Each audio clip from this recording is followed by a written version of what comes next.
Why did you choose to focus on makeover shows for your book?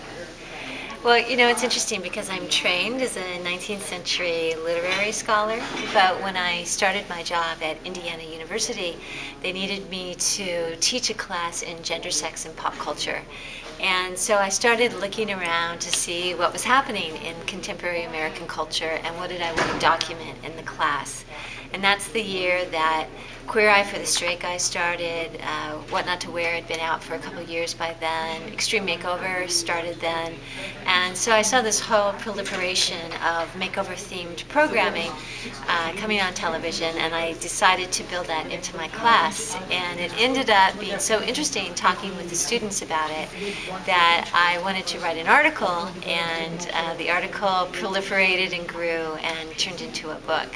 But it was really one particular moment that captured my imagination, and I actually start the book with this moment. There was a woman on Extreme Makeover named Amy, and she said at the end of all of this elaborate plastic surgery, "I'm so grateful that this has happened, because what this means now is I don't have to pay attention or listen or obey what anyone tells me to do again."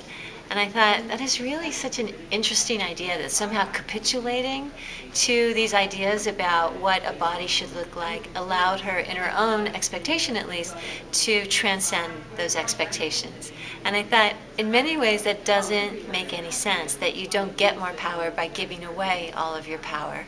And instead of thinking about Amy's statement as completely incoherent and illogical, I wanted to figure out, is there a way that would actually be a statement of truth? And so the whole book is really trying to figure out that statement, because it really is true that you end up having more cultural power, largely through these derivatives of your appearance and this notion of self-confidence that sort of percolates through the makeover narratives.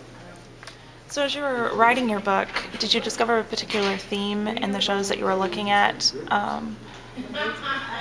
Yeah, I actually, when I first conceptualized the book, I had planned to mostly stick with the ways in which the shows represented the female body. So I was really interested in plastic surgery shows, in particular, like Extreme Makeover, Dr. 90210.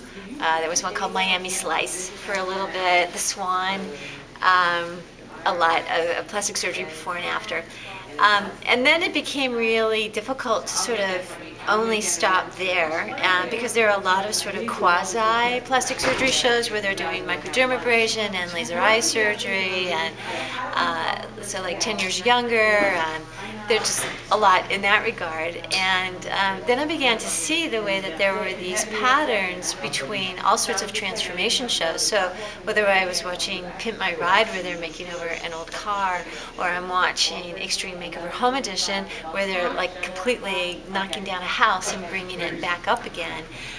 All of these different kinds of transformation-themed shows were kind of situating this symbolic body that a person's identity was sort of coded as synonymous with that body. So if I'm on The Dog Whisperer and my dog is acting up, that I'm having a crisis of identity and I need this expert to come in and help me renovate my unruly dog, or my unruly child on Super Nanny, or my unruly finances on Maxed Out, or my unruly closets on What Not to Wear, or Tim Gunn's Guide to Style.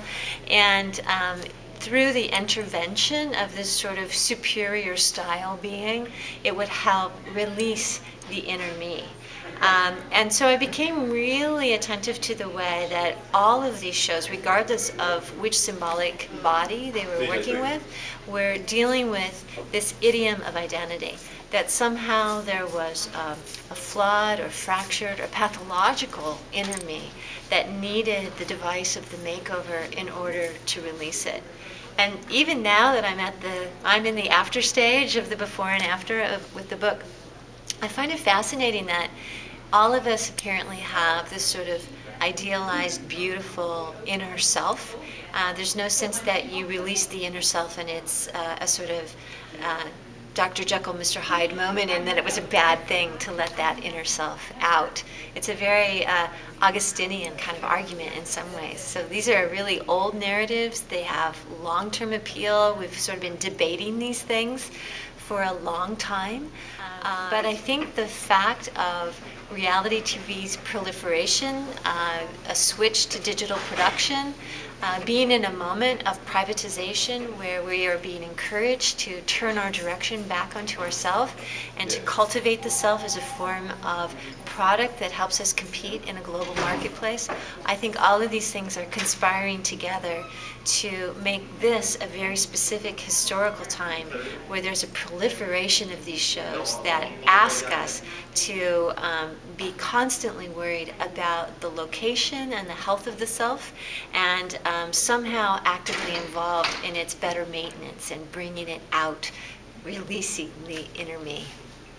So can you talk a little bit about the makeover culture in general, or specifically like the controversy surrounding Susan Boyle and Sarah Palin and the broad spectrum of plastic surgeries? Sure. And things? Yeah. In the book, I primarily talk about television in relation to the broader makeover culture. But one of the things that's amazing to me is the way that it sort of percolates into this cultural consciousness, these flashpoints that are happening all the time. So when Susan Boyle wins the Britain's Pop, or she kind of made it to the next round, everyone was saying, see, we aren't a kind of vain and horrible people because we had these expectations about the way she looked, and her talent won out, and then of course she capitulates, she goes through the makeover, but she's not conventionally beautiful. Doesn't that mean that we are better than this sort of media saturated culture suggests that we are? And I think what was interesting about that actually was some sense that her appearance was so coded to notions of authenticity. It was actually the opposite of what we see in television makeover discourses, that somehow we could believe her more because she wasn't beautiful in a conventional way. Whereas the TV makeovers tend to argue that if your appearance is blocking how people are reading you, if there's a disconnect between your outside and your inside, that it's incumbent upon you to change the outside so that there isn't this sort of lack of intelligibility between the people out there and who you really are. You often hear people say, I need a facelift because I look angry or I look tired. And that's not who I am inside. And so I need to go through this so that the inner me will be seen. But you see the same argument in reverse. I'm depressed and sad inside, and so I need the outside of me change so that it will trickle into the inside. And I think when people like Susan Boyle sort of erupt into our consciousness, basically what that's doing is just amplifying the degree to which these positions, inside, outside, self in relation to inside, outside, and the appearance in relation to all of these things work together. And with Sarah Palin, one of the things I thought was so fascinating was the way in which it, spending $150,000 of donated funds on high-end clothing from high-end retailers was somehow seen as an imperative for her gender, that this was the expectation on women who were in the public eye. And again, I think it reinforced this notion that in a 21st century culture where there are cameras on us all the time, like one's on me now, that we really have a higher obligation to invest in those things that will make us more telegenic, that make us more palatable within this larger culture of the image. And in some ways, I'm completely critical of that, and in others, I'm completely sympathetic to it.